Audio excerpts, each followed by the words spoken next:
अभिवादन स्वीकार कीजिए दोस्तों। उनके ख़त और आप की 38वीं कड़ी लेकर मैं आपके सामने हाजिर हूँ।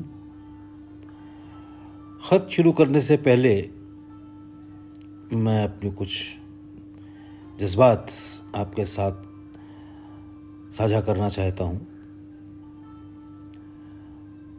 हम जो ख़त पढ़ रहे हैं, अगर मैं सच्ची बात बोलूं तो इन ख़तों को पढ़ के हम सब लाजवाब हो जाते हैं।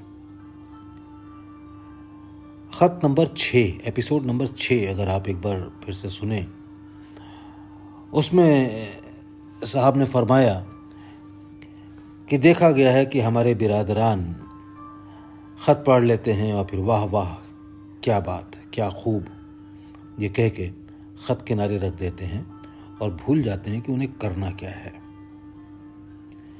मैं जब भी कोई नया ख़त पढ़ता हूँ तो मेरे दिल से आवाज़ आती है, जितने अब तक पढ़ लिए कितने अपने ऊपर लागू कर लिए। एक ख़त बाबूजी साहब के एक ख़त की एक लाइन का एक लफ्ज़ मोहब्बत से भरा हुआ होता है। और आप अगर गौर किया होगा आपने ज़रूर कि कितनी बेचैनी है उनके अंदर हम सबको तरक्की करने की। एक ख़त में वो कहते हैं, भाई अच्छे बनो, कैसे भी बनो। तो ये कुछ एक दो बातें थी जो जहन में घूम रही थी, आप लोगों के साथ साझा कर लिया। आपके कीमती तरीन लम्हात में से कुछ लम्हात मैंने ज़ाया कर दिए, उसकी माफ़ी। आइए ख़त सुनते हैं। ख़त की तारीख़ है 22 मार्च साल 1952। आदरणीय पंडित जी, इस वक्त तो सिर्फ बिटिया को ही ख़त लिखना था, मगर लिफाफे का वज़न पूरा करने के लिए सोचा कुछ आपको भी लिखें। हरी बाबू कल कई हफ्ते बाद आ गए थे तो हिंदी की चिट्ठी तो लिखा दी जो ज़रूरी थी, मगर वक्त की कमी की वजह से आपके सवालात का जवाब ना दे सका। वैसे मैं चाहूँ तो लिख सकता हूँ, मगर उस पर एतबार नहीं, इसलिए सुपर कॉन्शियस स्टेट लेने में कहना मुश्किल है।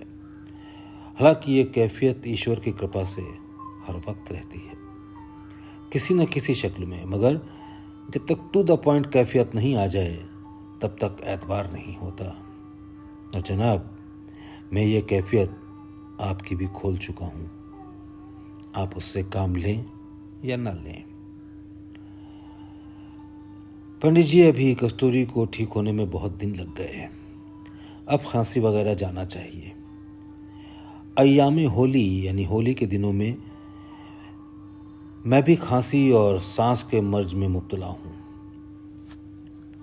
अब भी सांस किसी वक्त उखड़ जाती है, हालांकि पहले से बहुत फ़ायदा है, कोई फिक्र की बात नहीं है।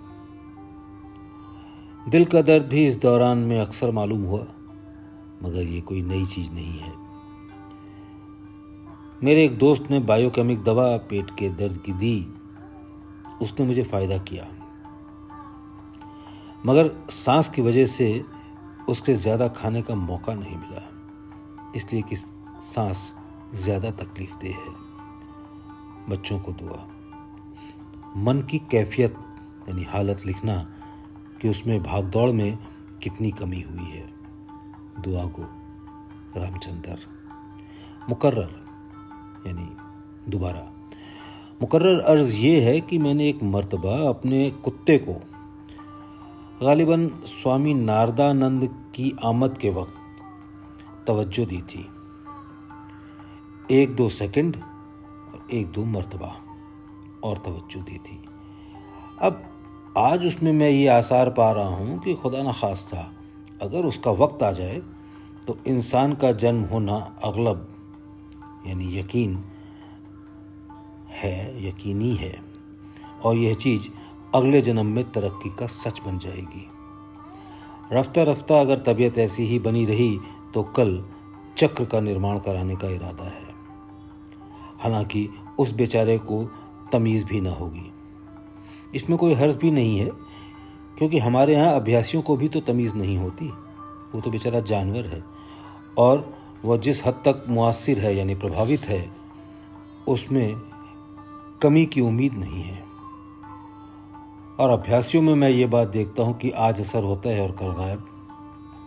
अफसोस, हम जानवर पे भी सबकत नहीं रखते यानी बढ़ोतरी नहीं रखते और कहलाते हैं अशरफुल मखलूक़ात यानी ईश्वर की सर्वश्रेष्ठ रचना। और एक बात ये कि उसमें भी कुत्ते में मेरी मोहब्बत बढ़ रही है और इसी लिहाज से मेरा रुझान भी ज़्यादा है। रामचंद्र।